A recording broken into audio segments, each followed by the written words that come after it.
Student आजचा जो आपला टॉपिक आहे तो कसं व्हेरी इम्पॉर्टंट आहे. कशासाठी? तर मॅथ्स थ्रूचा आपला जो स्टेट बोर्डचा पेपर येणार त्यासाठी. काय होतं, खूपदा विद्यार्थी गोंधळून जातात. कशासाठी? तर डेसिमल पॉईंट संबंधित. आता पहा, तुम्हाला दोन लेसन मेन आहे. कोणते? एक आहे तुमचं मेन्सुरेशन आणि त्यानंतर ट्रिग्नोमेट्री. त्यामध्ये काय होते स्टुडंट, डेसिमल पॉईंट मध्ये तुम्ही कन्फ्यूज होता. तर एक सर्वात पहिलं लक्षात ठेवून घ्या तुम्ही, तर तुमचा डेसिमल पॉईंटचा मेन पार्ट कोणता आहे? 2.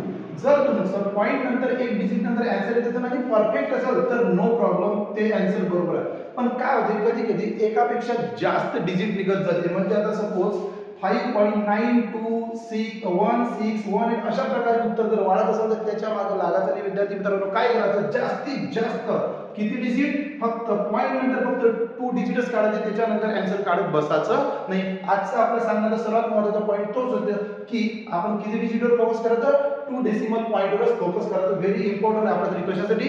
आपल्या मेन्सुरेशनसाठी आणि ट्रिग्नोमेट्री चॅप्टर साठी. ओके, अशाच प्रकारे तुम्हाला जर माहिती अवेलेबल करायची असेल तर तुम्ही माझ्या चॅनलला लाईक करू शकता, सबस्क्राईब करू शकता, शेअर सुद्धा करू शकता आणि तुमच्या फ्रेंडला सुद्धा सांगू शकता. थँक्यू.